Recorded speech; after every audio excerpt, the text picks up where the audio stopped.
నమస్తే, నేను Deepa. Welcome to hats off Tollywood.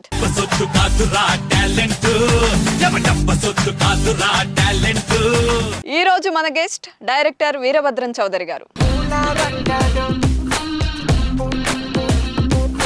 మరి ఆయన పేరు చెప్పగానే ఆయన మూవీస్ అన్ని డెఫినెట్ గా గుర్తొచ్చేస్తుంటాయి. అహనా పెళ్ళంటతో సూపర్ హిట్ ఇచ్చేశారు ఫస్ట్ సినిమాతోనే. ఆ తర్వాత పూలరంగడు కూడా బ్లాక్ బస్టరే. అలా సాగిన ఆయన సినీ జర్నీలో ఒక సినిమాతో కాస్త స్లో డౌన్ అయ్యారు. మరి ఇప్పుడు రీఛార్జ్ అయ్యి రీస్టార్ట్ అవుతున్నాను అని చెప్తున్నారు. బోల్డ్ అన్ని మూవీస్ పైప్ లైన్లో కూడా ఉన్నాయట. మరి ఆయన సినీ జర్నీ గురించి, ఆయన లైఫ్ గురించి ఆయన మాటల్లోనే ఒక్కసారి. నమస్తే వీరభద్రం చౌదరి గారు. నమస్తే, welcome to hats off Tollywood. అలాగే మీకు కూడా హ్యాట్స్ ఆఫ్. చాలా బ్లాక్ బస్టర్ హిట్స్ ఇచ్చారు. చాలా పెద్ద పేరు మీది. పెద్ద పేరులాగే చాలా పెద్దగా వినిపించింది స్టార్టింగ్ లో మీ పేరంతా కూడా. మిమ్మల్ని ఏమని పిలుస్తారు అసలు ఇండస్ట్రీలో? ఫుల్ నేమ్ పెట్టి పిలుస్తారా? ఇండస్ట్రీలో చౌదరి అంటారు, అంటారు. తక్కువ మంది భద్రం అని పిలిచేది, ఎక్కువ మంది చౌదరి అంటేనే అందరికి గుర్తుపడతారు. ఎందుకంటే నేను మన ఈవి గారి దగ్గర పనిచేసేవాడిని కదండి. ఆయన దగ్గర ఏంటంటే చౌదరి చౌదరి అలాగే అలవాటు అయిపోయింది మా గురువు గారికి. నా వీరభద్రం చౌదరి అని పిలవాలంటే పెద్ద పేరు కాబట్టి తక్కువ మంది అన్నమాట వీరభద్రం అని పిలిచేది. అయితే ఈవీవి గారి దగ్గరికి వచ్చే వరకు ఏం జరిగింది మీ లైఫ్ లో? ఎక్కడి నుంచి స్టార్ట్ అయ్యారు, ఎలా వచ్చారు? మాది జర్నీ వచ్చి విలేజ్, వెస్ట్ గోదావరి, కొవ్వూరుకి దగ్గర అనమాట అండి. చాగర్లో కొవ్వూరుకి దగ్గర. ఇంటర్మీడియట్ నుంచి సినిమా ఇండస్ట్రీలో షూటింగ్స్ రెగ్యులర్ చూస్తున్నాను. ఇంకా మన గోదావరి ప్రాంతాల్లో ఎక్కువ జరుగుతుండే షూటింగ్స్. అసలు మామూలుగా ఇంట్రెస్ట్ కూడా అటువైపు వాళ్ళకే ఎక్కువ కదా, మూవీస్ లోకి వెళ్ళిపోవాలి అనే ఇంట్రెస్ట్. నేను అబ్జర్వ్ చేసింది ఏంటంటే అక్కడే మనల్ని ఏదైతే ఇన్ఫ్లుయెన్స్ చేస్తుంటుందో మనం దాని వైపే మోటివేట్ అవుతుంటాం. ఇప్పుడు ఇక్కడ ఉన్నాం అనుకోండి, సాయుధ పోరాటంలోకి వెళ్ళాలి, తెలంగాణ ఉన్నప్పుడు ఏదన్నా ఉద్యమాలకు వెళ్ళాలని ఒక మోటివేషన్. మన వెస్ట్ గోదావరి, ఈస్ట్ గోదావరి, గోదావరి ప్రాంతంలో అందరు కూడా ఈ సాహిత్యం మీద, లేదంటే కవితల మీద, లేకపోతే ఒక సినిమా రంగం మీద ఎక్కువ ఎంటర్టైనింగ్ మీద మనసు ఉంటుంది.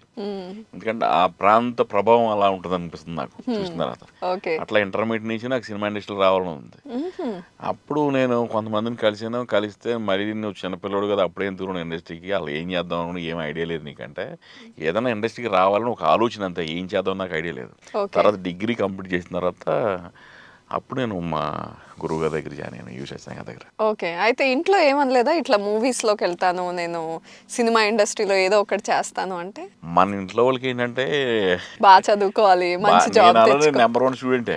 ఓహో, మంచి స్టూడెంట్ నేను. ఓకే. కానీ ఏంటంటే ఈ మనకున్న ఈ పిచ్చి తోటి మన ఇంట్లో వాళ్ళు కూడా ఏంటంటే, నేను ఇక్కడికి మామూలుగా ఏదైనా చదువుకుందామని వచ్చాను. నేను చాలా హైదరాబాద్కి ఎంసీఏ కోచింగ్ చేద్దామని వచ్చాను నేను. యాక్చువల్గా ఇంటర్మీడియట్ అయిపోయి మన డిగ్రీ అయిపోయిన తర్వాత, బీకామ్ అయిపోయిన తర్వాత మన ఫ్రెండ్స్ అందరు కూడా ఇప్పుడు యూకేలో, యూఎస్లో అందరూ సెటిల్ అయిపోయారు. నా రూమ్మేట్స్ కానీ మాతో పాటు చదువుకున్న వాళ్ళు కానీ. నాకేంటంటే ఈ సినిమా ఇండస్ట్రీలో ఉన్న ఆ ఇంట్రెస్ట్ వల్ల నేను వాటికి ప్రిపేర్ అయితే మళ్ళీ అటు వెళ్ళిపోతామని చెప్పి ఈవీ గారి దగ్గర జాయిన్ అయిపోయాను. ఓకే. ఎలా వచ్చింది అసలు ఛాన్స్ ఈవీవి గారి దగ్గరికి? ఎట్లా వెళ్ళారు? ఈవీ గారు చాలా పీక్ స్టేజ్లో ఉండేవారు డైరెక్టర్, నెంబర్ 1 డైరెక్టర్. నేను అసిస్టెంట్ డైరెక్టర్గా జాయిన్ అయిన టైంలో అసలు ఇంటి ముందు ఈ ఫిల్మ్ నార్ వచ్చినప్పుడు మన ఈవీ గారి హౌస్ పక్కన బ్రహ్మానందం గారి హౌస్, బ్రహ్మానందం గారి గెస్ట్ హౌస్ ఉండేది ఎదురుకుండా. ఈ పక్కన మన పరశురి గోపాలకృష్ణ గారి ఇల్లు ఉండేది. మిగతా అన్ని కొన్ని హౌసెస్ ఉండేవి కానీ అదంతా ఖాళీ ఉండేది. ఇప్పుడు అక్కడెక్కడన్నా టీ సెంటర్లో కానీ ఎక్కడ కనిపించినా ఈవీ సత్యనారాయణ గారు 9 o'clock గెస్ట్ హౌస్ నుంచి బయటకు వస్తారంట. గెస్ట్ హౌస్ ఇది ఫిల్మ్ నార్లో. ఒక నాకు తెలిసి ఒక 500 మంది ఉండేవారు ప్రతిరోజు. ఏ ఇయర్ అండి ఇది? 96 టైంలో ఆయన క్రేజ్ లో ఉన్నారులేండి. క్రేజ్ ఉండే ఆయనకి, అప్పటికే చాలా క్రేజ్ ఉంది. నేను వచ్చింది అప్పుడు 97లో వచ్చాను నేను. కరెక్ట్గా 500-600 మంది ఉన్నారండి ప్రతిరోజు. 2 రోజులు కావచ్చు, అప్కమింగ్ యాక్టర్స్ కావచ్చు, నారాగా అప్కమింగ్ ఇండస్ట్రీలో ట్రై చేసే అసిస్టెంట్ డైరెక్టర్స్ కావచ్చు. ఈయన ఎప్పుడు బయటకు వస్తాడా, ఎప్పుడు బయటకు వస్తే జస్ట్ ఫేస్ ఎపీరియన్స్ అనమాట. నేను అలాంటిది ఇప్పుడు సీఎం రేవంత్ రెడ్డి గారు అయిన తర్వాత ఆయన బయటకు వస్తుంది ఎలా ఉండేవారో అట్లా ఉండేవారు. ఆయన కూడా ఎంత గొప్ప వ్యక్తి అంటే, ఇట్లా రెగ్యులర్గా వచ్చిన వాళ్ళని, కలిసిన వాళ్ళని, ఆ సినిమా కాకపోతే నువ్వు నెక్స్ట్ రామనివాడు ఎట్లా 2-3 సార్లు చెప్పేవాడు ఆయన. చెప్తున్నప్పుడు అలాగా మనం వెళ్ళి కనపడుతున్నాం అనుకోండి, ఖచ్చితంగా మనల్ని తీసుకున్నాడు ఆయన. అయితే 500 మంది అంతమంది ఉన్నప్పుడు ఆయన ఎట్లా అడ్రస్ చేసేవాళ్ళు? అదే మన ఆయనకున్న గొప్పతనం. ఓకే. నిజంగా మనల్ని గుర్తు పెట్టుకుని టక్ టక్ టక్ అని చెప్పి ప్లేస్ చేసేవాడు అందరినీ. ఒక్కో సినిమాకి కొంతమంది ఇలాగ యాక్టర్స్, ఎంతమంది కొత్త యాక్టర్స్ అండి, ఎంతమంది కామెడియన్స్, ఎంతమంది అసిస్టెంట్ డైరెక్టర్స్, ఎంతమంది ప్రొడ్యూసర్స్. ఆయన చేసిన ప్రొడ్యూసర్స్ చాలా మంది పెద్ద ప్రొడ్యూసర్స్ అయ్యారు. చాలా మంది ఇండస్ట్రీలో అప్కమింగ్ హీరోలు కానీ అప్కమింగ్ ఆర్టిస్టులు కానీ అందరూ కూడా చాలా పీక్ స్టేజ్కి వెళ్ళారు. ఆయన హ్యాండ్ అనేది హస్తవాసి అంటారు చూడండి, అది చాలా పవర్ఫుల్. గాడ్ గ్రేస్, దేవుడి దయ వల్ల నేను డిగ్రీ అయిపోయిన తర్వాత ఒక మంచి జాబ్ వచ్చింది ఏమన్నా ఎక్కడ చేరితే ఆయన దగ్గర చేరటం వల్ల నాకు ఒక రకంగా ఉంటుందని పునాది రాయిలాగా అయిపోయింది నాకు. ఓకే. అయితే కలవడానికి వెళ్ళారు, చిన్న చిన్న మాటలు జరిగి ఉండొచ్చు, కానీ డీప్ కాన్వర్జేషన్ అంటే ఒక కాన్వర్జేషన్ లాగా ఏం మాట్లాడారు ఫస్ట్? అసలు డీప్ కాన్వర్జేషన్ ఏముండదు ఆయనతో. మూవీస్ లాగే సరదాగా ఉంటుందా? అది కూడా ఉండదు ఆయనతో. వీడు ఒకసారి అసిస్టెంట్ వీడు ఓకే అంటే ఓకే అంతే, మాట ఇస్తే అంతే, మాట ఇస్తే అంతే. నన్ను పెట్టుకున్నారు అక్కడమ్మా ఇక్కడ అబ్బాయి సినిమాకి. అప్పుడు అసిస్టెంట్ ఉండదు, పెద్ద పెద్ద ఉండేవారు అందరూ. నేను ఒక 10 రోజులు అలా రోజు వస్తున్నాండి. ఈ అసిస్టెంట్గా పని చేస్తా ఈ కోఎడిటర్ కానీ వాళ్ళు కానీ డైరెక్టర్ గారు మాకు చెప్పలేదండి అని చెప్తున్నారు వాళ్ళు. నేను వెళ్ళి ఆయన కనపడుతుంటే నాయన మాట్లాడుతున్నవాడు అని నాకు ఒక రోజుని ఒక నైట్ షూటింగ్ జరుగుతుంది అక్కడ వెస్లీ కాలేజీలో. నాకు వీళ్ళు చిరాకు పడుతుంటే నేను ఈవీ గారి దగ్గరికి వెళ్ళి, సార్ వాళ్ళు చెప్పలేదు అంటున్నారు సార్, ఏం చేయాలంటే ఆ కోఆర్డినేటర్ని పిలిచాడు గట్టిగా. ఏంటి ఆయనకి బొట్టు పెట్టి చెప్పాలని చెప్పాను కదా అన్నాడు. ఓకే సార్ అన్నాడు. అక్కడి నుంచి నన్ను బాగా ఎంకరేజ్ చేశారండి ఈవీ గారు. 40-50 మంది ఉండేవారు ఆయన దగ్గర డైరెక్షన్ డిపార్ట్మెంట్, 4-5 బ్యాచ్లు ఉండి. ఇంతమంది ఎప్పటి నుంచో పనిచేస్తున్నారు ఆయన దగ్గర, పెద్ద పెద్ద బ్లాక్ బస్టర్ సినిమాల నుంచి. నేను వచ్చిన అతి తక్కువ కాలంలో ఆయనకి బాగా క్లోజ్ అసోసియేట్గా వెళ్ళడం జరిగింది. అది నా అదృష్టం. తర్వాత మళ్ళీ నేను డైరెక్టర్ అయిన తర్వాత కూడా నా కథ విని మళ్ళీ నన్ను బాగా ఎంకరేజ్ చేసి, మళ్ళీ నరేష్ స్టార్ట్ అయినప్పుడు కానీ ఆయన కథ విని చాలా పెద్ద హిట్ అవుతున్నాడు ఆయన. మీరు వెళ్ళి కథ నేను ఇది డైరెక్ట్ చేస్తానని చెప్పారా? చెప్పాను. ఫస్ట్ మేము నరేష్ చెప్పానండి. నరేష్ ఏంటంటే అప్పుడు అన్ని మన ఈవీ గారి కథ వినిపించేవాడు అనమాట. ఆయన జడ్జిమెంట్ తీసుకుని ఆయన ఓకే అంటేనే ఇది సెట్ మీదకి వచ్చేది. కానీ చాలా గొప్ప జడ్జిమెంట్ అండి ఆయన, మంచి జడ్జిమెంట్. బ్లాక్ బస్టర్ అవుతుందని చెప్పేశారు ఆయన. ఫస్టే చెప్పాడు చాలా పెద్ద హిట్ అవుతుంది సినిమా అన్నాడు. అంటే ఆయన జడ్జిమెంట్ అలా ఉంటుంది, ఇది ఎలా చేస్తే బాగుంటుంది, ఎవడు అనుకుంటున్నారా బ్రదర్ రోల్ అన్నాడు. అన్న అదే శ్రీహరి అనుకుంటున్నాను సార్ అన్న. శ్రీహరి మరి చేస్తాడరా ఇప్పుడు ఆల్రెడీ మా దగ్గర చాలా పెద్ద హిట్ అయిపోయింది అంటే, లేదు సార్ నేను వాళ్ళు కలిసాను శ్రీహరి అని. ఆయన కూడా ఓకే చేశాడు. ఓకే అన్నాడు. ఓకే అన్నాడు. అప్పుడు నరేష్ శ్రీహరి అంతా ఆలోచించుకోండి ఆయన మొత్తం విని, చాలా పెద్ద హిట్ అవుతారా నువ్వు కరెక్ట్గా చేసుకుంటే చాలు అని 2 మాటలు చెప్పాడు ఎండ్లో. ఏ ప్రొడ్యూసర్ అంటే నీతో చేసేవాడు ఒక 10 సినిమాలు చేసేలా చూసుకో. నీకు ఇండస్ట్రీలో ఎప్పుడు సినిమాలు వస్తుంటాయి, ఎప్పుడు ఎవడో ప్రొడ్యూసర్ వస్తుంటాడు నీ దగ్గరికి. అది నిజంగా అది నిజం. నాకు ఇప్పటికీ అందరూ కొత్త ప్రొడ్యూసర్ నేను ల్యాండ్ చేస్తానే ఉన్నాను. పెద్ద 2 ఇచ్చినా సినిమా ఒకటి ఆడకపోయినా 2-3 యావరేజ్ అయినా మనకి ఎవరో ప్రొడ్యూసర్ వస్తున్నారు. ఎందుకంటే ఆయన చెప్పిన గోల్డెన్ వర్డ్స్ 2. ఏం టెక్నిక్ ప్లే చేశారు మరి? అయితే అహనా పెళ్ళంట అని టైటిల్ పెట్టారు. జనరల్గా అందరూ రీమేక్ డబ్బింగ్ మూవీలు వింటుంటాం, కానీ మీరు సినిమా టైటిల్ రీయూజ్ చేశారు. చుట్టాలబ్బాయి కానీ లేకపోతే అహనా పెళ్ళంట కానీ. ఎందుకు అదే యాప్ట్ అనిపించిందా, లేకపోతే సక్సెస్ఫుల్ సినిమాల టైటిల్తో సక్సెస్ ఫ్లో ఉంటుంది అనుకున్నారా? అంటే ఆ కథకి అసలు చాలా టైటిల్ పెడదాం అనుకున్నప్పుడు మేము మోస్ట్ ఎలిజిబుల్ బ్యాచిలర్ పెడదాం. అప్పట్లో అది పెడితే మళ్ళీ అర్థం అవుద్దో లేదో జనాలకైనా. మీకు ఈ థాట్ అప్పుడే వచ్చిందా మోస్ట్ ఎలిజిబుల్ బ్యాచిలర్? ఇది మన ప్రొడ్యూసర్ గారు అన్నారు అనిల్ శంకర్ గారు. ఆయన చెప్పాడు అన్నమాట ఈ టైటిల్ పెడదాం అన్నాడు, మోస్ట్ ఎలిజిబుల్ బ్యాచిలర్ పెడదాం అన్నాడు ఆయన. అంటే ఆయన యూఎస్ పర్సన్ కాబట్టి ఆయన కొంచెం చెప్పాడు. కానీ ఇది మనకి మళ్ళీ ఆడియన్స్కి ఈ అక్కదేమో ఇది అన్న. సరే అన్నప్పుడు అలా ఆలోచిస్తుంటే అహనా పెళ్ళంట అని పెడితే ఎలా ఉంటుందండి. ఇప్పుడు హీరోను కూడా అహనా పెళ్ళంట అంటే హ్యాపీగా ఉండడు, కానీ అది హ్యాపీనెస్ ఎండ్లో ఉంటుంది, కానీ బిగినింగ్ ఒక క్యూరియాసిటీ ఉంటుంది ఆడియన్స్లో అని చెప్పి ఆ టైటిల్ పెట్టాం. అయితే ఈవీవి గారు ఏమన్నారు అప్పుడు ఆ టైటిల్ అనుకున్నప్పుడు? టైటిల్ చాలా బాగున్నారు. ఎండ్ సినిమా అంతా అయిపోయే టైంకి ఆయన అది మీకు లోటు ఉంటుందా ఎప్పటికీ? అంటే ఆయన దగ్గర అంత పని చేసి వాళ్ళ కొడుకునే లాంచ్ చేసి ఆ సినిమా అంత సక్సెస్ఫుల్ అయినప్పుడు అసలు ఎవరికైనా ఆ బాధ ఉంటుంది. ఏమనిపించింది? చాలా బాధ ఉంటుంది. అంటే ఆయన చెప్పినట్టుగా సినిమా 100 రోజులు ఆడింది. అంటే పెద్ద హిట్ అవుతున్నాడు, అది 100 రోజులు ఆడింది, చాలా పెద్ద హిట్ అయింది. ఇప్పుడు నరేష్ కానీ నేను కానీ ఎప్పుడు కూడా అంటే వాళ్ళు కూడా పాపం ఫాదర్ కాబట్టి ఉంటుంది. మా గురువు గారు చాలా చిన్న వయసు కదండి, అన్ఎక్స్పెక్టెడ్గా ఒక 54 అంతే వయసు, చాలా చిన్న వయసు. నాకు అది కొంచెం బాధ అనిపిస్తుంటుంది. ఏదైనా ఒక మంచికైనా చెడుకైనా మాకు ఇండస్ట్రీలో ఒక గాడ్ ఫాదర్ అంటే మా ఈవి గారే. మీ మాటల్లో కళ్ళల్లో ఆ బాధ తెలుస్తోంది. అది వెళుతుంటుందండి మాకు. అయితే ఈవీవి గారితో అంత రిలేషన్ ఉంది. ఫస్ట్ మీరు లాంచ్ చేసి హిట్ కొట్టింది ఆయన కొడుకుతోనే నరేష్ గారు. మళ్ళీ తర్వాత మరి అంత రిలేషన్ ఉన్నప్పుడు ఆయనతో సెకండ్ మూవీ ఎప్పుడు ప్లాన్ చేయలేదా, లేకపోతే కుదరలేదా? చాలా సార్లు ప్లాన్ చేసేవాడిని నేను నరేష్ చేద్దామని. ఈ చుట్టాల అబ్బాయి ముందు కూడా ప్లాన్ చేసాం. అబ్బాయి సినిమా తర్వాత ఆ ప్రొడ్యూసర్స్కి మనకి ఆయనకి ఒక ఈక్వేషన్ సెట్ అవ్వాలి కదండి, అది కుదరలేదు. తర్వాత మన నరేష్ నేను చేద్దాం అనుకున్నప్పుడు ఒక కథ అనుకున్నాం, అది చాలా బాగా నచ్చింది నరేష్కి.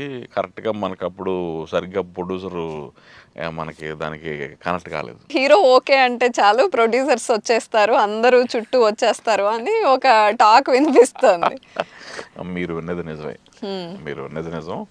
ఇప్పుడు తప్పకుండా మా నరేష్ తోటి ఇప్పుడు ఒక సినిమా చేస్తున్నానండి. ఓహోహో. దీని తర్వాత మా నరేష్తో ఉంటుంది ఖచ్చితంగా. ఓకే, ఖచ్చితంగా నరేష్ గారితో మళ్ళీ ఒక మంచి కాంబినేషన్ తో వస్తారు. 100% ఉంటుంది. ఎందుకంటే మధ్యలో మా నరేష్ గారి ఆలోచనలు ఒకలా ఉండేవి, నా ఆలోచనలు ఒకలా ఉండేవి. నాకేంటంటే ఎంటర్టైన్మెంట్ అంటే బాగా ఇష్టం. ఆయన మధ్యలో కొన్ని నాంది ఇలాంటి సీరియల్స్ అవునవును కరెక్టే. ఈ మాకు అది కూడా కొంచెం ఒక ఇబ్బందే. అంటే ఎట్లాంటి ఇబ్బంది అంటే అది ఆయన ఒక రకంగా ఆలోచిస్తున్నారు, నేను ఒక రకంగా ఆలోచిస్తున్నాను. మేమిద్దరం ఆలోచనలు కలిస్తేనే కదా సినిమా వచ్చేది. ఇప్పుడు ఎంటర్టైన్మెంట్ సినిమాలన్నీ చాలా బాగా ఆడుతున్నాయి కాబట్టి తప్పకుండా ఆయన ఆలోచనలకి నేను చెప్పే కదా యాప్ట్ అవుతుంది. తప్పకుండా మా ఇద్దరు కాంబినేషన్ సినిమా చూస్తారు మీరు. రైట్, మంచి స్టార్స్ తోనే మూవీస్ చేశారు స్టార్టింగ్ నుండి కూడా చూసుకుంటే. బాయ్ సినిమా కానీ, అహనా పెళ్ళంట కానీ, పూలరంగడు కానీ. కానీ హీరోయిన్స్ దగ్గరకు వచ్చేసరికి టాప్ హీరోయిన్స్ ఎందుకు చూస్ చేసేవాళ్ళు కాదు, హీరోని హైలైట్ చేద్దామన్నా లేకపోతే అట్లా కుదిరిందా? పూలరంగంలో మంచి heroine, top heroine Yashoda Chawla ఆ అమ్మాయి. ఫస్ట్ సినిమాకి మనం ఫస్ట్ అప్పుడు అమ్మాయి కొత్త అమ్మాయిని పెట్టాం. బాయ్ సినిమాలో ఏమైందంటే ఆ హీరోయిన్ మా సెలక్షన్ కాదు, అక్కడ మాకు కొంత మైనస్ అయింది. తర్వాత చుట్టాల అబ్బాయిలు కూడా అమ్మాయి నమితా ప్రమోద్ అంటే తను మలయాళం టాప్ హీరోయిన్ అండి. సో అలాంటిది ఏం లేదు, కావాలని పెట్టుకోలేదు. ఓకే, సెలక్షన్ చేసి చేసి ఈ కథకి ఎవరు యాప్ట్ అవుతారంటే ఓ 40 మంది 50 మందిని ఆడిషన్ చేసి చేసి అప్పుడు లాస్ట్లో కదండి అంతా ఓకే చేసేది. అయితే ఆ తర్వాత పూలరంగడు మూవీకి సునీల్ గారిని చూపించారు విత్ సూపర్ బాడీ. జనరల్గా కామెడియన్ అనగానే లేకపోతే మూవీ సాఫ్ట్ టైటిల్ వినగానే ఒకలా ఎక్స్పెక్ట్ చేస్తాం కదా మూవీని. కానీ అంత బాడీ బిల్డ్ చేసి అలా సూపర్గా చూపించాలని అసలు థాట్ ఎందుకు వచ్చింది మీకు? ఇప్పుడు సునీల్ 6 ప్యాక్ ఏంటనేది ఒక ఇంట్రెస్టింగ్ పాయింట్. అవును, ఇంట్రెస్టింగ్ పాయింట్. అసలు ఇతను పర్సనాలిటీ కొంచెం హెవీ పర్సనాలిటీ. ఇతను 6 ప్యాక్ నిజంగా చేసాడా లేకపోతే ఇదేమన్నా గ్రాఫిక్స్ చేశారా, గ్రాఫిక్స్ లో చేశారా, అసలు నిజంగా కాదని చెప్పి ఆడియన్స్ లో క్యూరియాసిటీ ఉండేది.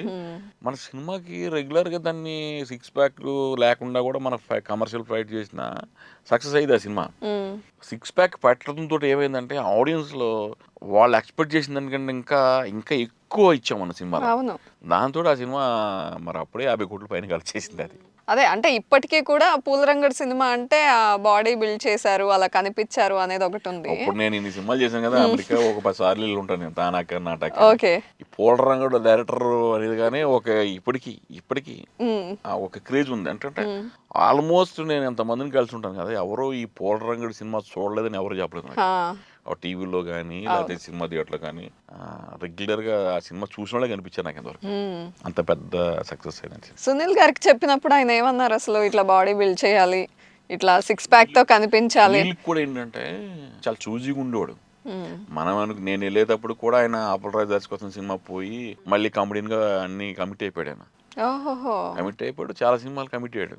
నేనేం చెప్పానంటే ఇది బాగుంటుంది బెదర్ నీకు ఈ స్టోరీ, ఎందుకంటే సునీల్ నాకు బాగా క్లోజ్. అప్పుడు ఈవీ గారి దగ్గరికి మేము తిరిగి వాళ్ళమే. మూవీ తీయక ముందే ఆ బ్యాచ్ లో ఆయన కూడా సునీల్ కూడా ఉన్నాడు. సునీల్, నేను, త్రివిక్రమ్ శ్రీనివాస్, ఇంకా చాలా మంది ఈ బ్యాచ్ అంతా కూడా ఈవీ గారి కోసం ఎదురు చూసే బ్యాచ్ ఉండేవాళ్ళు. అప్పటి నుంచి సునీల్ గారిని కూడా నాకు బాగా ఇష్టం. ఈ అక్కడమ్మ ఎక్కడ అబ్బాయిలో కూడా మనోడు కూడా హీరో బ్యాచ్ లో ఫ్రెండ్స్ బ్యాచ్ లో అతను కూడా అన్నమాట. ఒక 20 మంది బ్యాచ్ తీసుకెళ్తే మళ్ళీ వైజాగ్ తీసుకెళ్ళి వీళ్ళందరినీ, దాంట్లో కూడా మన సునీల్ ఉన్నాడు. అప్పటి నుంచి మా ఇద్దరికి మంచి అసోసియేషన్ ఉంది. తర్వాత నేను తేజ గారి దగ్గర చేరాను కోఆర్డినేటర్ గా. అక్కడ కూడా నాకు సునీల్, నువ్వు, నేను, మా ఫ్యామిలీ సర్కస్ ఈ సినిమాలు చేసినప్పుడు కూడా మంచి బాగా ఇప్పుడు వాళ్ళు అలాగా ఆర్టిస్ట్గా ఎదుగుతూ వచ్చారు, నేను కూడా అలాగా డైరెక్టర్గా, డైరెక్టర్గా, కోఎడిటర్గా ఇలా చేస్తున్నప్పుడు ప్రతిసారి మనకు కలుస్తున్నాడు. అప్పుడు ఈ చెప్పగానే ఇమీడియట్గా నచ్చింది అనమాట. ఓకే. ఆయనకి అసలు ఇంకా సూపర్ హిట్ ఇచ్చారు మీరు ఆ మూవీతో.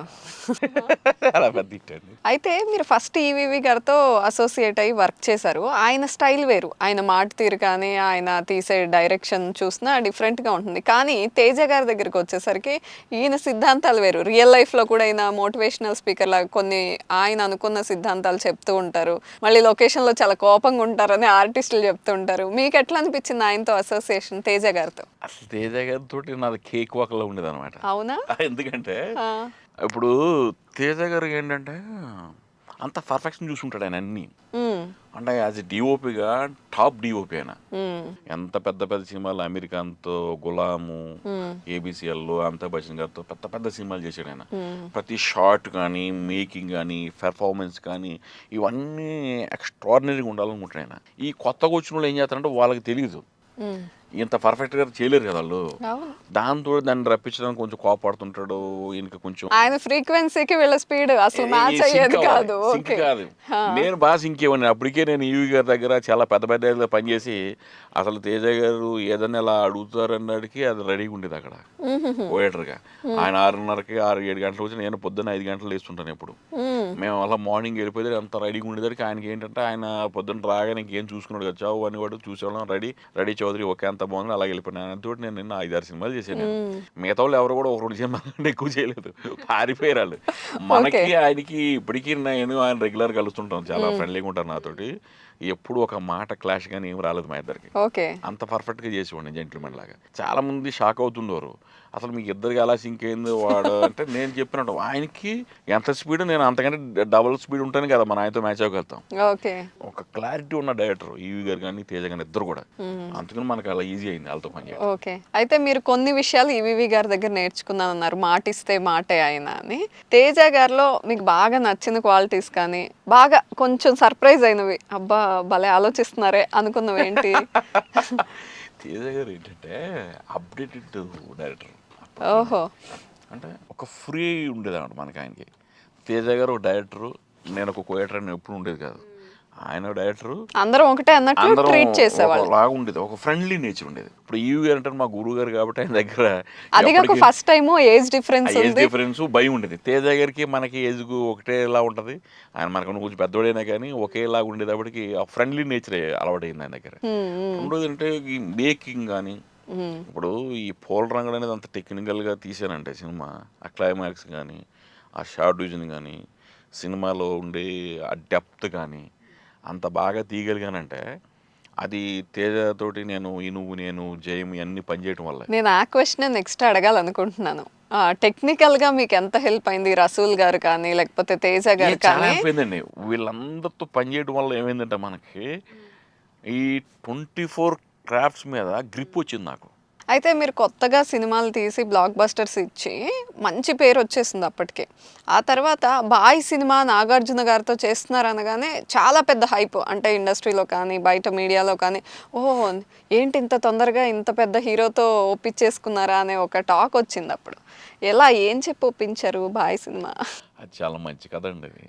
ఆ టైం ఏమైందంటే మనకి మీరు చెప్పినట్టు హైప్ రావడం ఒకటి, ఆ సినిమాలో గెటప్స్ ఒకటి, ఆ సినిమా కూడా రిలీజ్ అనుకున్న దానికంటే డిలే అవటం ఒకటి, ఒక్కసారి ఊపు వచ్చింది దానికి, చూడాలని ఒక క్యూరియాసిటీ. ఎప్పుడైతే ఈ తెలంగాణ ఇష్యూ వల్ల దాన్ని ఒక 4 నెలలు మళ్ళీ కోల్డ్ స్టోరేజ్లో పెట్టేశారు ఆ సినిమాని. ఓకే. దాంతో ఈ ఉద్యమాల వల్ల లేట్ అవడమేనా అండి ఇది? ఉద్యమాల వల్ల లేట్ అయింది అది. ఎందుకంటే మనం అక్టోబర్లో రిలీజ్ చేస్తే బాగుండేదాన్ని, మళ్ళీ దాన్ని అలాగా ఎప్పుడు ఆగస్టులో రిలీజ్ చేయాల్సిన దాన్ని మేము సెప్టెంబర్ అక్టోబర్ ఎండ్లో రిలీజ్ చేసాం. అంటే అంత వాతావరణం చల్లబడిపోయిన తర్వాత వచ్చింది అది. యుద్ధం ఉన్నప్పుడు జరిగితేనే అది అటు ఇటు తేలుతుంది, చల్లబడిపోయిన వచ్చిన తర్వాత ఏమైందంటే అది అది ఇంకేంటంటే హైప్ అనేది ఎప్పుడు సినిమాకి అది ఎక్కువ ఊహించుకున్నారు అనుకోండి ఆడియన్స్, వాళ్ళకి రీచ్ కాకపోతే ఎక్స్పెక్టేషన్ చాలా ఎక్కువ అయిపోయింది ఎక్కువైపోయిందండి. యాక్చువల్గా. ఆ ఎక్స్పెక్టేషన్ లేకపోయేసరికి ఏముందంటారు. అదే నార్మల్గా సునీల్ సినిమా మనం 6 ప్యాక్ అని, కానీ ఇది ఏమవుతుంది ఎక్స్పెక్టేషన్ లేదు ఏమి అప్పుడు. లేదు అసలు. ఇది వచ్చింది పోయింది అనుకున్నారు వాళ్ళు, వస్తుంది ఏమవుతుందో చూద్దాం. కానీ అది సడన్గా ఎలా కొట్టిందంటే అంత పెద్ద రేంజ్ పోయింది.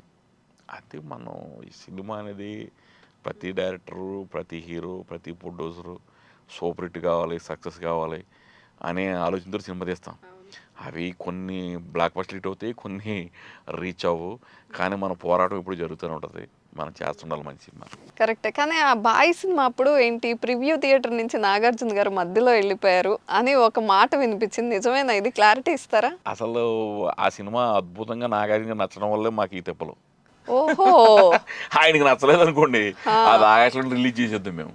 ఓకే. ఓకే. ఆయనకి విపరీతంగా నచ్చి ఇది ఎప్పుడు రిలీజ్ చేసినా బాగుంటుంది అనుకుని ఆయన అలాగా. అయితే ఈ స్టేట్మెంట్ అబద్ధమా?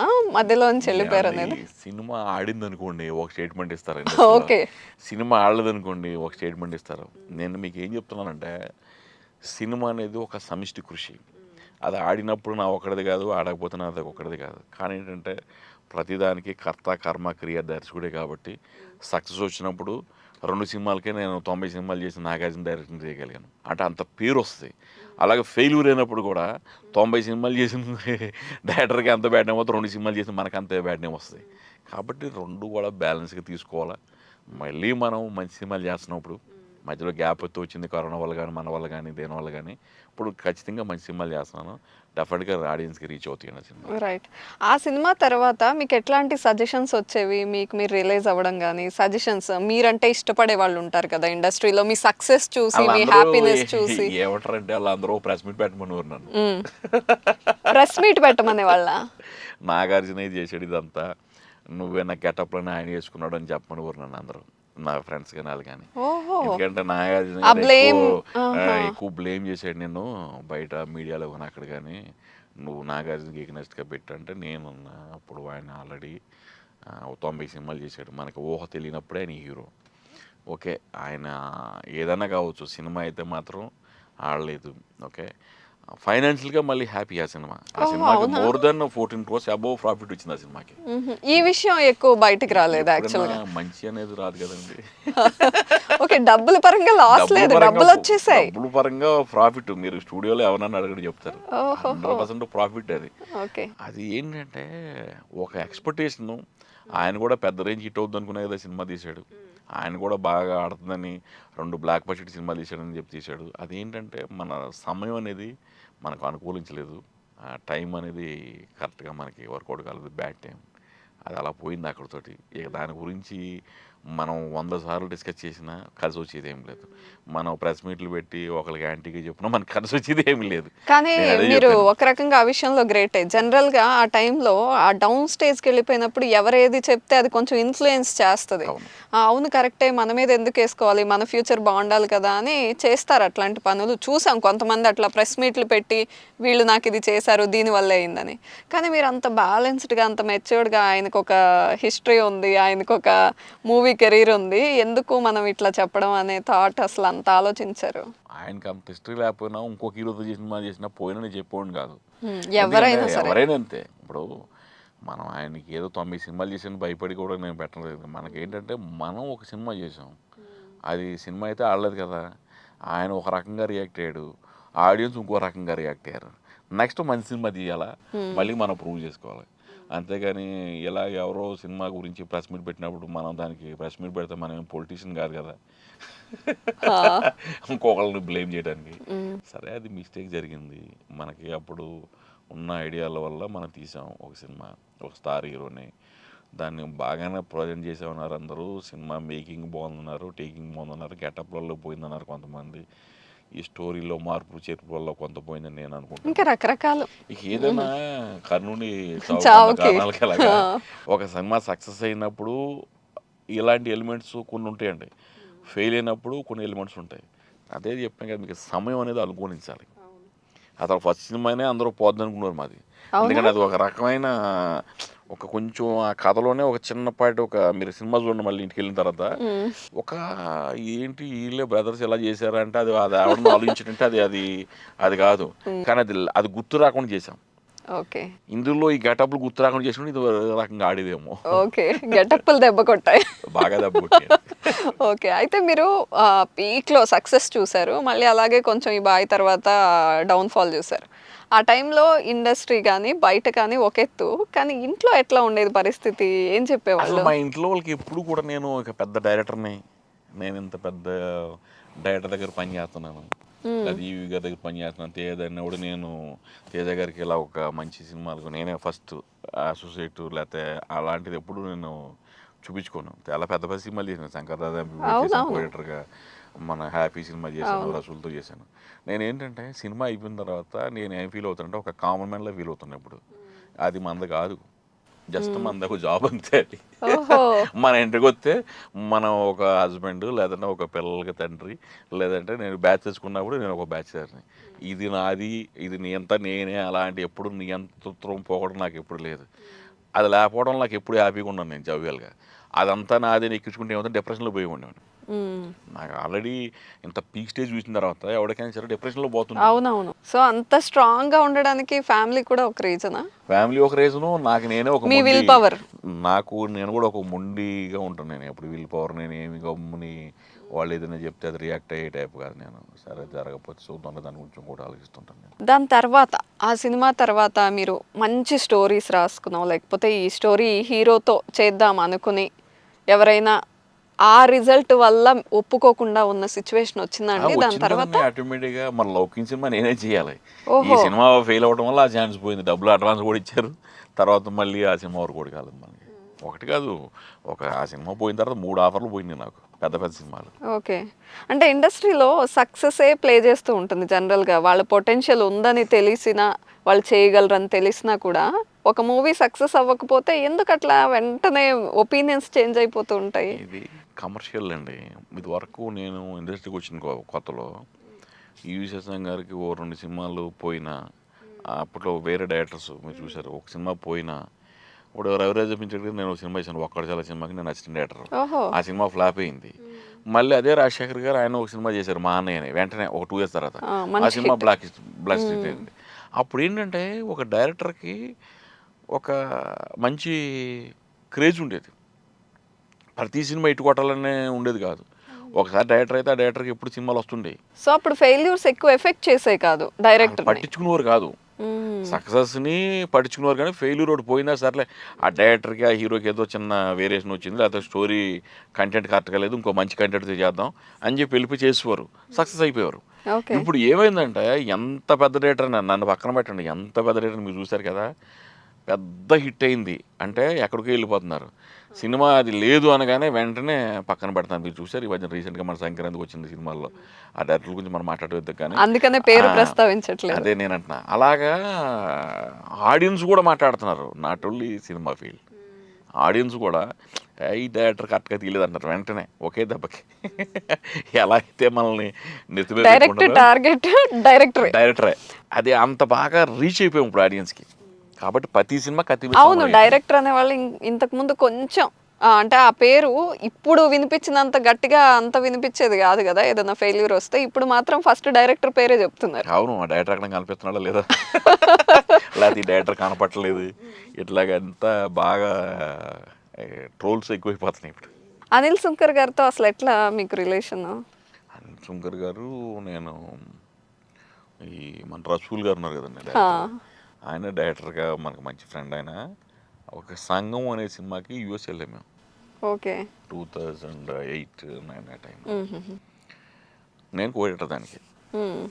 అప్పుడు నేను చాలా పెద్ద పెద్ద సినిమాలు చేశాను. మ్యారేజ్ అయిపోయింది అప్పుడే నాకు, 2006 ఆ టైంలో, 5లో సినిమా చేయాలి, ఎలాగైనా సరే మన డైరెక్టర్ కావాలని చెప్పి రకరకాల ప్రయత్నాలు చేస్తున్నాను. అప్పుడు నేను అసిస్టెంట్ డైరెక్టర్ పెళ్లి కాకముందు ట్రై చేస్తున్నాను. ఈ ట్రయల్స్లో కొన్నిసార్లు వచ్చినాయి, పోయినాయి, ఇలా చాలా ఇంటర్వ్యూలు చెప్పాను ఇవన్నీ. ఈ రసూల్ గారి దగ్గర మళ్ళీ నేను ఎక్కడో ఉంటే, నేను ఆయన కెమెరామెన్గా మన సినిమాలన్నీ చేసేవాడు కదా, బాగా క్లోజ్ మీ అందరం. మన సినిమా వచ్చిందరా మనం చేద్దాం, ఇది అమెరికాలో షూటింగ్ ఇది అని అన్నాడు. సరే అండి, అమెరికా వెళ్ళాం. ఒక 2 months ఉన్నామట అమెరికాలో. ఈ అమెరికాలో ఏంటంటే చాలామంది, ఇప్పటికి కూడా నేను తానాకి వెళ్తున్నాను, చాలామందికి ఎంతూయాజం ఉంటుంది, సినిమా తీయాలి, సినిమా ఇండస్ట్రీలో రావాలి అంటే మన పేరు కూడా ఎక్కువ వినిపించాలి అనే ఒక ఎక్కువ ఇది ఉంటుంది, ఏమంటారు దాన్ని. అవును, ఎన్ఆర్ఐస్లో ఉంటుంది, క్రేజ్ ఉంటుంది. అలా అప్పుడు అనిల్ సుంకర్ గారు ఒక ఫ్రెండ్, మనకి అనిల్ సుంకర్ గారు ఉన్నారండి ఇలా మన ఫ్రెండ్ అని, వాళ్ళ రిలేటివ్ ఒక ఆమె మన సినిమాలో యాక్ట్ చేసిందన్నమాట. ఆ యూఎస్లో ఉన్న చిన్న సినిమా ఒక రోల్కి. ఆ మేడం చూసినప్పుడు చెప్తున్నాడు. ఒక రోజు వచ్చాడు ఈయన. ఇప్పుడు కరెక్ట్గా మరి షూటింగ్ చేసి అంత విండ్ అంతా వస్తుంది, మొత్తం చలి మనకు అప్పుడే కొత్త కదా, అంతా కొరుకుతూ ఉండేది. ఆ ఓకే. టైంలో వచ్చారండి కరెక్ట్గా నైట్ ఒక 9:30కి 9:30 నుంచి 1:30 వరకు కూర్చున్నాం మేము ఇద్దరం. అక్కడి నుంచి ఒక రెస్టారెంట్కి వెళ్ళి కూర్చుని అక్కడ నేను ఒక కథ నేరేట్ చేశాను ఆయనకి. ఆయన అన్నాడు, కథ చెప్తుంటే అంతా మనకి సీను వైట్ల గారు అంటున్నాడు, మన సీను చెప్తున్నట్టు ఉండదని మీ కథ అన్నాడు. ఇక్కడ ఏటకారంగానే చెప్తుంటే ఆయనకి సీను వైట్ల గారు రూమ్మేట్ బాగా క్లోజ్ అనమాట. ఆయన కూడా ఎప్పటి నుంచో ఇండస్ట్రీకి రావాలని రకరకాలుగా బ్యానర్స్ పెట్టుకుని రీచ్ చేయాలని చెప్పి చూస్తున్నారు. ఆయన కూడా టైం రావాలి కదా, అట్లాగా ఆయనకి మనకి సమయం కుదిరింది. కుదిరింది. ఎప్పటికీ ఆయన ఫ్రెండ్లీగా ఉంటాడు మనతోటి, చాలా మంచి వ్యక్తి. మనకి ఒక ఏమంటారంటే ఇండస్ట్రీలో ఒక మంచి ఒక ఆపర్చునిటీ ఇచ్చారు, ఫస్ట్ అవకాశం. అయితే ఇప్పుడు ఓటీటీస్ వచ్చేసాయి, మూవీ రేంజ్ పెరిగిపోయింది, పాన్ ఇండియా అని ప్రతి ఒక్కళ్ళు ఇప్పుడు పాన్ ఇండియా లెవెల్లోనే సినిమా తీద్దాం, అన్ని లాంగ్వేజెస్లో రిలీజ్ చేద్దాం అనే థాట్తో ఉన్నారు. మీకు ఏమనిపిస్తుంది, అప్పుడు ఇండస్ట్రీలో ఉన్నప్పుడు ఈజీనా సినిమా తీయడం, ఇప్పుడు ఈజీ అనుకుంటున్నారా? ఎప్పుడు సినిమా తీయడం ఈజీ కదండి, ఎప్పుడు యుద్ధమే సినిమా తీయడం అనేది. నిజం చెప్తున్నా మీకు, నేను ఎప్పుడు పోరాటం అయింది. ఈజీగా అనేది సినిమా అనేది ఉండదండి. ఏ చిన్న సినిమాలు కొన్ని అని నేను అంటున్నాను కాదు, వాళ్ళు ఎలా తీస్తారు అనేది. ఎన్ని ప్లాట్ఫామ్స్ ఉన్నా సినిమా అనేది పెద్ద బాధ్యత, పెద్దదే. దానికి అలా తీసిన సినిమాలు సక్సెస్ అవుతుంటాయి. ఏదైతే ఒక పోరాటంలాగా, ఒక యుద్ధంలాగా దీన్ని బాగా తీయాలి, ఒక డెడికేషన్గా ఉంటేనే 24/7 ఆ సినిమా సక్సెస్ అవుద్దండి. ఈజీగా తీసుకుంటే సినిమా అనేది అసలు ఆడదండి నా దృష్టిలో. సమస్య లేదు దానికి ఎఫర్ట్. ఏ జాబ్కైనా ఐఏఎస్ ఎగ్జామ్కి ఒకసారి రాస్తే పాస్ అవుతాం, కానీ సినిమాకి ఐఏఎస్ ఎగ్జామ్ రాయాలి. ఓకే, దేనికి అదే పెద్ద పరీక్ష, దేనికి అదే పెద్ద పరీక్ష. అట్లా ఉంటేనే ఇండస్ట్రీలో ఉంటాం ఇప్పుడున్న ఈ కాంపిటీషన్లో. ఇది వరకు మీరు చెప్పాను కదా, ఒక సినిమా తీస్తే 10 సినిమాలు 20 సినిమాలు వచ్చాయి. ఇప్పుడు ఏ సినిమా ఆ సినిమానే ప్రూవ్ చేసుకోవాలి డైరెక్టర్. అట్లా ఉన్నప్పుడు మనం పోరాటం చేయాల్సిందే. అదే ఇంట్రెస్ట్, అదే ఎంతూయాదిస్టిక్గా ఉండాల్సిందే మనం. అయితే ఇంతకు ముందు ఇప్పుడు ఒక 15-20 ఇయర్స్ నుండి కాకుండా ఇంతకు ముందు అసలు ఫస్ట్ డైరెక్టరు ప్రొడ్యూసరు ఒక కాంబినేషన్ లాగా ఉండి వాళ్ళు డిసైడ్ అయ్యి ఆ కథకి ఎవరు యాప్ట్ అని వెళ్ళేవాళ్ళు హీరో దగ్గరికి. కానీ ఇప్పుడు ట్రెండ్ మారింది, హీరో ఫస్ట్ డిసైడ్ చేస్తే ఆయన ఇష్టం, ఆయన డిసైడ్ చేస్తారు అనేది ఒక టాక్. అంటే ఈ డిఫరెన్స్ మీకు మంచిది అనిపిస్తుందా, ఇలా ఉండకూడదు అనిపిస్తుందా? అంటే ఇప్పుడు ఎలా ఉందంటే అండి, మార్కెట్ రేంజ్ మారిపోయింది. ఎట్లా అంటే తెలుగు సినిమా మార్కెట్ ఇవాళ 1000 కోట్లకి వెళ్ళిపోయింది. అవును, 2000 కోట్లు కూడా వెళ్ళిపోతుంది త్వరలో. అట్లాగే కిందకి వచ్చే కొలది కూడా 5 కోట్లు 10 కోట్లు 15 కోట్లు 20 కోట్లు హీరోలు ఉన్నారు మనకి. ఏ హీరో అయినా ఫస్ట్ అతని మార్కెట్ని బట్టే సినిమా అనేది స్టార్ట్ అవుతుంది.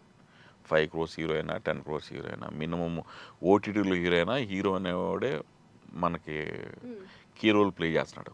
ఓకే, ఇప్పుడు హీరోల కోసం నాలాంటి డైరెక్టర్లు ప్రొడ్యూసర్లు వెయిట్ చేస్తున్నారు. అవును, ఎవరి కోసం వెయిట్ చేస్తున్నారు? హీరో కోసం వెయిట్ చేస్తున్నారు. ఇప్పుడు హీరోకి చెప్పిన కథే మనం తీయాలి తప్పితే, మనకు అద్భుతంగా నచ్చింది కథ అంటే అది హీరో నచ్చకపోతే మనం దాన్ని చేయలేం. నేనేమంటానంటే హీరోలు కూడా ఇప్పుడు ఏదో కథ అలా ఉంటే చేయట్లేదండి. వాళ్ళు కూడా ట్రెండ్లో ఎలాంటి కథలు ఆడుతున్నాయి, ఎట్లాంటి కథ చేస్తే మనల్ని ఆడియన్స్ లైక్ చేస్తారు. మనం ఇవాళ ఈ రేంజ్లో ఉన్నాడు, సపోజ్ ఒక హీరో 10 కోట్లు ఉన్నాడు, ఈ 10 కోట్ల నుంచి మనం 20 కోట్లకి వెళ్ళాలంటే ఎలాంటి కథలు చూస్ చేసుకుంటూ వెళ్తాం మనం అనేది వాళ్ళు కూడా నిరంతరం థింక్ చేస్తున్నారండి. మీరు చూడండి, పెద్ద పెద్ద హీరోలు ఒక 30-40 కోట్లు 50 కోట్లు ఉన్న హీరోలు వాళ్ళు 300 crores వెళ్ళారంటే వాళ్ళు థింకింగ్ వల్లే కదా. కాబట్టి ఎప్పుడైనా కాలానుగుణంగా మనం మార్పులు చేర్పులు వస్తున్నప్పుడు దాని తగ్గ అప్డేట్ ఉండాలి మనం. అప్పుడు అది కరెక్ట్ కదంటే అది అప్పుడు కాలంలో అది కరెక్ట్. ఇప్పుడున్న కాలంలో హీరో అనేవాడు ఒక కాంపిటేటర్, మనం దానికి తగ్గట్టుగానే మనం వర్కౌట్ చేసుకోవాలి. చాలా సూపర్ ఇచ్చారు ఆన్సర్. అయితే ఏ కాలానికి ఆ కాన్సెప్ట్ కరెక్ట్ అంతే. ఓకే, అయితే ఇప్పుడు ఈ మధ్య చూసిన సినిమాల్లో భలే తీశారు ఈ సినిమా అనుకున్న సినిమా ఏదైనా ఉందా ఈ మధ్యన? ఈ మధ్యన నాకు అన్ని సినిమాలు వచ్చినాయి బాగా.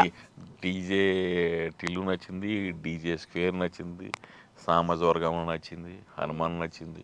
ఓకే, మళ్ళీ మొన్న వచ్చింది చూడండి ఒక సినిమా ప్రేమలో వచ్చింది, మలయాళం సినిమా. ఓహో, చూసారు, అన్ని చూసేసారు. ఓకే, అన్నీ చూస్తుంటాయి కదా, మీకు చెప్పే కదా అన్ని అప్డేట్లు ఉంటాయి, అన్ని సినిమాలు చూస్తున్నాయి, అన్నీ నచ్చినాయి. అంటే ఇప్పుడు ఆడియన్స్ యూత్ ఎలా ఆలోచిస్తున్నారు, ఎలాంటి అమ్మాయిలు ఎలాంటి అబ్బాయిలను ఇష్టపడుతుంటారు, వాళ్ళ కామన్ ఉండే కెమిస్ట్రీ ఏంటి, ఇవన్నీ కూడా ఇప్పుడు యంగ్ స్టార్స్ యంగ్ సినిమాలో ఖచ్చితంగా ఉన్నాయి. మనం కూడా అలాగే యూత్కి టార్గెట్ చేసిన సినిమా తీయాలి, కరెక్ట్. ఎంటర్టైనింగ్ ఉండాలి ఆ సినిమా. డిఫరెన్స్ కొంచెం ఇండస్ట్రీలో ఎట్లా వచ్చిందంటే అండి, ఇంతకు ముందు రీల్స్ చేసేవాళ్ళు, టిక్ టాక్స్ చేసేవాళ్ళని, లేకపోతే సోషల్ మీడియాలో ఉన్న వాళ్ళని మూవీ ఇండస్ట్రీ వాళ్ళు అంటే కొంచెం తక్కువగానే చూసేవాళ్ళు. అంటే ఏముందిలే వాళ్ళు మొబైల్లో చేసేస్తారని. కానీ ఇప్పుడు ఏదైతే సోషల్ మీడియాలో హిట్ అయిందో అదే తీసుకొచ్చి పెద్ద పెద్ద మూవీస్లో పెద్ద పెద్ద స్టార్ హీరోస్ కూడా అది యూజ్ చేసుకుంటున్నారు. ఫర్ ఎగ్జాంపుల్ రవితేజ గారి సినిమాలో కండక్టర్ ఝాన్సీ సాంగ్ కానీ, మొన్న ఈ మధ్య వచ్చిన గుంటూరు కారన్ సినిమాలో మహేష్ బాబు గారు కుర్చీ మడత పెట్టి కానీ, ఇవన్నీ అంటే మీకు ఇండస్ట్రీ చేంజెస్ ఎట్లా అనిపిస్తున్నాయి ఇవన్నీ? ఇవన్నీ మంచిదే కదండి, ఎందుకంటే ట్రెండ్లో ఏది ఉందో దాన్ని ఫాలో అవ్వాలి, లేదా ట్రెండ్ అని క్రియేట్ చేయాలి. Okay, right. అయితే నెక్స్ట్ ట్రెండ్ క్రియేట్ చేయడానికి ట్రై చేస్తున్నారు అనమాట. నేనేమంటానంటే ఈ పూల రంగడు బ్లాక్ బస్టిట్ అవుతుందని తీయలేదు, వాహన పడిన 100 పడుతుంది తీయలేదు. మంచి సినిమా తీయాలి, 10 మందికి నచ్చాలి, మన హీరో నచ్చాలి, మన ప్రొడ్యూసర్ డబ్బులు రావాలి, మనకి 4 సినిమాలు రావాలని ఆలోచిస్తుంటాను. ఇప్పుడు ఈ సినిమా కూడా అలాగే చేస్తున్నాను. ఓకే, దిల్వాలా సినిమా తీశారు కదా, అది కంప్లీట్ అయితే అయిపోయింది. మీరు పెద్ద పెద్ద స్టార్స్తో మూవీస్ తీసాక అంటే ఇలా అప్కమింగ్ వాళ్ళని లేకపోతే మీరు చూజ్ చేసిన యాక్టర్స్ని చూస్తే మీ థాట్ ప్రాసెస్ కొంచెం చేంజ్ అయినట్టుగా అనిపిస్తుంది. ఎందుకు అట్లా చూజ్ చేసుకున్నారు? థర్డ్ ప్రాసెస్ చేంజ్ అవటం కాదు, మీకు చెప్పే కదా ట్రెండ్లో ఉన్న వాళ్ళని ఫాలో అవ్వాలి మనం. ఓకే, ఆ అబ్బాయి అంత ముందు శానాబాద్ సినిమా సక్సెస్, అవును ఇప్పుడు అతను ఓటీటీలో సినిమాలు చేస్తాను ఉంటున్నాడు. ఇప్పుడు ఇంకో వెకటి కవి ఏదో వస్తుంది ఒకటి, అవును, మంచి అందరూ కూడా సినిమాలు చేస్తున్నాడు. మనం అతనితో తీసాం సినిమా, అది ఇప్పుడు మన సినిమా కూడా ఓటీటీకి ఇస్తాం మనం. ఓకే, ఎందుకంటే మనం ఏదైనా సేల్ అయ్యేది తీస్తాను నేను. Okay, right. ఇప్పుడు నెక్స్ట్ మూవీస్ ప్లాన్ చేస్తున్నా అన్నారు కదా, నరేష్ గారితో ఖచ్చితంగా చేస్తానని ఈ షోలో ఒక ప్రామిస్ లాగా చెప్పేశారు. రైట్, అయితే నెక్స్ట్ ఆది సాయి కుమార్ గారితో వినిపిస్తోంది. టైటిల్ ఎప్పుడు రివీల్ చేయబోతున్నారు, అసలు ఎలాంటి జానర్ లో వెళ్ళబోతున్నారు? ఇది కంప్లీట్గా ఎంటర్టైన్మెంట్ సినిమా అండి. ఇది ఎంటర్టైన్మెంట్, ఒక మంచి అంటే ఆడియన్స్ అందరికీ నచ్చే యూనిక్ పాయింట్. అది సరదాగా ఉంటుంది సినిమా, మన పూలరంగ సినిమా లాగా. సాంగ్స్ కూడా చాలా మంచి ప్లే చేస్తాయి, అనూప్ రూబెన్స్ అండ్ మ్యూజిక్. మీకు ఖచ్చితంగా ఈ 18వ తారీఖున రివీల్ చేస్తాను. 18th అంటే రేపే చేస్తాను మీకు. ఓకే, అయితే మంది హ్యాట్స్ ఆఫ్ టాలీవుడ్ మన షో పేరు. మీకు ఎప్పుడు హ్యాట్స్ ఆఫ్ చెప్పాలనిపించింది టాలీవుడ్కి? అలాంటి సిచ్యువేషన్ కానీ వారేవా అనుకున్న సిచ్యువేషన్ ఎప్పుడు? నాకు పూలరంగ సక్సెస్ అయిన తర్వాత ఒక 20 మంది అడ్వాన్స్ ఇచ్చి ఉంటారు ప్రొడ్యూసర్స్. ఓహో, మరి పెద్ద పెద్ద హీరోలు అందరూ మాతో సినిమా చేయమని అందరూ అడుగుతున్నారు. వీరభద్రని వాడు ఎవడు అంటే గాం వాళ్ళ షహర్ బంతాయి అంటారు. అంటే ఒక ఊరు నుంచి వచ్చిన కోసం ఎంతమంది నన్ను అప్రిషియేట్ చేసి మనల్ని ఎంతమంది సినిమాలు చేయమని దానికి కారణం సినిమా ఫీల్డ్. అప్పుడు నాకు ఎప్పుడు హ్యాట్స్ ఆఫ్ టు టాలీవుడ్ అనిపించిందా? రైట్, అయితే కొంచెం బాధపడిన సందర్భం ఏంటి ఈ ఇండస్ట్రీలోకి వచ్చాక? ఇండస్ట్రీలోకి వచ్చిన తర్వాత నేను చాలాసార్లు అంటే బాధపడి ఎక్కువగా స్ట్రగుల్ ఫేస్ చేసింది ఏంటంటే డైరెక్టర్ కాలేకపోతున్నాం. కో డైరెక్టర్గా ఉన్నప్పుడు ఫీల్ అయ్యేవాళ్ళ? అది మనకి టాలెంట్ లేదా, అసలు మనకి సినిమా అవకాశాలు వస్తాయో రావా, మనం చెప్పిన కథలు ఓకే అవుతున్నాయి. అప్పుడు ఎలా ఉండదంటే ఇప్పుడు ఉన్నదానికి సీన్ రివర్స్ ఉండేది. అప్పుడు ఏదన్నా ఒక సినిమా ఎక్స్పీరియన్స్ ఉన్నవాడు సినిమా వేద్దాం అనుకున్నారు, కొత్త వాళ్ళకి తక్కువ ఉండేది. మాదంతా రివర్స్ డ్రామా నాది. మనం అప్పుడేమో హీరోని ఒప్పించడం వీళ్ళని ఒప్పించడం చాలా కష్టం. అప్పుడు మాకు హీరోలు ఎవరు, జగత్ బాబు గారు, శ్రీకాంత్, లేకపోతే రాజశేఖర్ గారు, ఇట్లా కొంచెం అవైలబుల్గా ఉన్న హీరోలు మన డైరెక్టర్ కావాలంటే. వాళ్ళు ఏంటంటే 1-2 సినిమాలు చేసిన వాళ్ళు చేస్తే బెటరు అనే ఫీలింగ్లో వాళ్ళు నితిన్ వీళ్ళందరూ కూడా కొంచెం ఎవరైనా 2 సినిమాలు అయితే వాళ్ళకి వెళ్ళిపోయారు డేట్ ఇచ్చారు. కొత్తోడు అంటే మళ్ళీ ఏమొద్దన్న ఫీలింగ్ ఉన్నారు. ఇప్పుడు మీరు అబ్జర్వ్ చేయండి, కొత్త డైరెక్టర్కి ఉన్నంత క్రేజు మాలాంటి డైరెక్టర్ లేదు. ఎందుకు ఆ డిఫరెన్స్ ఎందుకు వచ్చింది? కొత్త డైరెక్టర్స్ క్రేజ్ ఏంటి? మారిపోయిందండి. మీకు చెప్పేది ఇందాక నేను, ఇప్పుడు కొత్త డైరెక్టర్ అనుకో, సపోజ్ ఏమైనా మంచి సినిమా మంచి కాన్సెప్ట్ ఉంటే మనం చేసుకోవచ్చామని చెప్పి ఇప్పుడు నాని చేసిన సినిమాలన్నీ కూడా ఆల్మోస్ట్ కొత్త డైరెక్టర్ ఉంటారు. ఆయన అలా సక్సెస్ అవుతున్నాడు. ఇప్పుడు దాన్ని చూసి ఇంకో 4 హీరోలు సక్సెస్ అనుకోవచ్చు. ఎందుకంటే ట్రెండ్ అనేది ఎప్పటికప్పుడు రకరకాలుగా మారిపోతుంటుందండి. అప్పుడు అలాంటి దాంట్లో నేను ఎక్కువ కష్టపడాల్సి వచ్చింది. అప్పుడు కష్టపడినందుకు వాళ్ళు మళ్ళీ డైరెక్టర్ అయ్యాను. 10 సినిమాలు చేయాల్సిన వచ్చినంత పేరు ఒక సినిమాలో వచ్చింది మనకు అప్పుడు. కాబట్టి ఏదైనా కష్టే ఫలే, అప్పుడు అయినా ఇప్పుడైనా కష్టపడేవాడికి ఎప్పుడు లైఫ్ ఉంటుంది. అయితే మీరు ఈవీవి గారి దగ్గర పనిచేశారు, తేజ గారి దగ్గర పనిచేశారు. ఇద్దరు 2 డిఫరెంట్ జానర్స్‌లో మూవీస్ చేసేవాళ్ళు. మీకు పర్సనల్‌గా ఈ జానర్ నాకిష్టం అని చెప్పాల్సొస్తే ఏం చెప్తారు? ఎక్కువ యాక్షన్ సినిమాలు అంటే ఇష్టం బాగా. అవునా? ఓకే. యాక్షన్ సినిమాలు అంటే బాగా ఇష్టం, థ్రిల్లర్ సినిమాలు అంటే బాగా ఇష్టం. ఇప్పుడు మన మధ్యలో చేసిన దిల్వాలా కూడా ఒక థ్రిల్లర్ అవును. సినిమా. అదే నేను ఇప్పుడు అడగబోతున్నాను. అది ఒక సస్పెన్స్ థ్రిల్లర్ అనుకుంటా సస్పెన్స్ కదా? థ్రిల్లర్ బాగా వచ్చింది అది. హ్మ్. ఇప్పుడున్న ట్రెండ్కి డెఫినెట్గా ఓటీటీలో బాగా రన్ అవుతుంది. ఓహోహో! ఓకే. చూస్తున్నాను. హ్మ్. మరి మీరు చూడడానికి ఇష్టపడే సినిమాలు ఎలా ఇష్టపడతారు? మీకు పర్సనల్‌గా యాక్షన్ ఇష్టం. కానీ హాయిగా మూవీ చూడాలంటే ఎలాంటి మూవీస్? నాకు ఎప్పుడు సరదాగా ఉండే సినిమాలు, ఎంటర్టైనింగ్ సినిమాలు అంటే బాగా ఇష్టం. ఇప్పుడు మన డీజే స్క్వేర్ కానీ ఇవన్నీ వచ్చినాయి కదా. మీరు వచ్చిన దగ్గర నుంచి ఆ పేరే ఎక్కువ తలుస్తున్నారు. మీకు అది బాగా నచ్చినట్టుంది. ఆ సినిమా నచ్చింది, సామాజిక నచ్చింది. చెప్పి ఎంటర్టైనింగ్ సినిమాలు అన్నీ నాకు నచ్చుతుంటాయి. ఓకే. అంటే 2 అవర్స్ మనం థియేటర్లోకి వెళ్ళి అంటే మరీ ఒక కామెడీ అంటే ఏదో కామెడీ ఉన్నట్టు కాకుండా ఒక ఆహ్లాదంగా అరే భలే సినిమా చూసాం, భలే ఉంది, బాగుంది సినిమా, ఒక ఫీల్ ఉంది సినిమాలో, ఒక మంచి ఎంటర్టైన్మెంట్ ఉంది, సాంగ్స్ భలే ఉన్నాయి. అట్లా ఉంటే నాకు ఎప్పుడు ఒకసారి కాదు ఒక 4-5 సార్లు కూడా చూస్తుంటాను ఒక సినిమా నేను. ఓకే. అంత పిచ్చ సినిమా అంటే నాకు. ఓహో! ఓకే. అయితే ఇంతమంది హీరోలతో మూవీస్ డైరెక్ట్ చేశారు. చాలామందికి ఒక హీరోతో కుదిరినంత కంఫర్ట్ మిగతా వాళ్ళతో కుదరదు. అలా మీరు చేసి డైరెక్ట్ చేసిన మూవీస్‌లో ఏ హీరోతో అబ్బా! మళ్ళీ చేద్దాం ఈ హీరోతో అని కంఫర్టబుల్‌గా ఫీల్ మన అయింది? నరేష్ తోటి చాలా కంఫర్ట్ ఉంటుంది మన అవునా? నరేష్ గారితో. ఆ! అంటే నరేష్ ఏంటంటే ఒక సీన్ని మనం ఎక్స్ప్లెయిన్ చేసి చెప్పినప్పుడు హ్మ్. దాన్ని 100% డైరెక్టర్కి 100% సాటిస్ఫైలో చేస్తాడు ఆయన. ఓహో! అన్ని వేరియేషన్స్ చేయగలుగుతాడు మన నరేష్. హుహుహు. చాలా మంచి ఆర్టిస్టు. హ్మ్. అంటే మనకి ఎప్పుడు చూస్తాం కదా మనం. నేను ఫస్ట్ సినిమా డైరెక్షన్ చేసినా మరి ఆ సినిమా 100 రోజులు ఆడిందంటే మన నరేష్ అని కూడా ఎంత బాగా చేసి ఉంటాడు మీరు ఆలోచించండి. హ్మ్. అట్లా చాలా కంఫర్టబుల్ హీరో మనకి. ఎందుకైనా కొంచెం లేట్‌గా వస్తుంటారంట షూట్స్‌కి. అంటే ఆయనకి కంఫర్ట్ అది కొంచెం లేట్‌గా స్టార్ట్ చేద్దాం అంటారా? లేదండి ఇప్పుడు చాలా ఏంటది? ఎర్లీగా వస్తున్నానండి ఇప్పుడు. ఇప్పుడు అంటే ఒకప్పుడు వచ్చేవాళ్ళా? అప్పుడు కొంచెం లేట్‌గానే వచ్చేవాడండి. ఆ! ఓకే. అంటే అది డైరెక్టర్‌తో ఉన్న కంఫర్ట్ వల్ల అలా వచ్చేవాళ్ళా ఏంటి? ఈసారి మీరు నరేష్‌తో ఒక ఇంటర్వ్యూ చేసి అడగండి. నరేష్ గారిని అడగమంటారా డైరెక్టర్‌గా? ఓకే. డైరెక్టర్‌నొద్దు. ఓకే. All right. అయితే నెక్స్ట్ మీరు చేయబోయే ఆ సినిమాలన్నీ ఏ జోనర్‌లో ఉండబోతున్నాయంటే ఒక 2, 3 అన్నా పైప్‌లైన్‌లో ఉన్నాయా? 2 ఉన్నాయండి. హ్మ్. ఒకటి డెఫినెట్‌గా. ఆది సాయి కుమార్ గారితో. ఇంకొకటి? ఇంకోటి మన నరేష్‌తో ఉంటది. ఓకే. ఇంకోటి సినిమా కూడా ప్లాన్ చేస్తున్నాను. నేనేమంటా ఒకేలా ఉండకూడదు అంటాను అన్ని సినిమాలు నేను చేసినవి. కొంచెం డిఫరెంట్ అలా ఉంటాయి. ఫ్యాంటసీలు, ఒక చిన్న ఎంటర్టైన్మెంట్ కానీ ఇట్లా ఉంటే ఆడియన్స్ కూడా ఒక ఆలోచన ఉంటుంది. భలే ఉంది ఎంటర్టైనింగ్ అంటే అలా లాక్ అవుతారు. ఓకే. ఈ డైరెక్టర్ ఎప్పుడు ఇదే స్టైల్‌లో ఎళ్తారనే పేరు లేకుండా ఉంటే ఒకదానికి ఒకదానికి ఉండాలి వేరియేషన్ కానీ ఉండాలి. ఏదన్నా ఎంటర్టైనింగ్ ఉంటే బెటర్ అని నా ఫీలింగ్. హ్మ్. ఎంటర్టైనింగ్గా మనం చేయగలం, మనం ఆల్రెడీ దాంట్లో సక్సెస్ అయ్యాం కాబట్టి మళ్ళీ దాన్ని డీవియేట్ చేయకుండా దీంట్లో ఏదన్నా అద్భుతమైన కథలను చేయాలి నా feeling. Thank you so much for your time అండి. పిలవగానే వచ్చారు. చాలా టైం ఇచ్చారు. Thank you so much. And ఇప్పుడు మీరు చేయబోయే సినిమాలన్నీ మళ్ళీ మీకు ఒక మంచి కిక్ ఇవ్వాలని, సూపర్ డూపర్ సక్సెస్ అవ్వాలని కోరుకుంటూ థ్యాంక్ యూ. థ్యాంక్ యూ అండి. నమస్తే.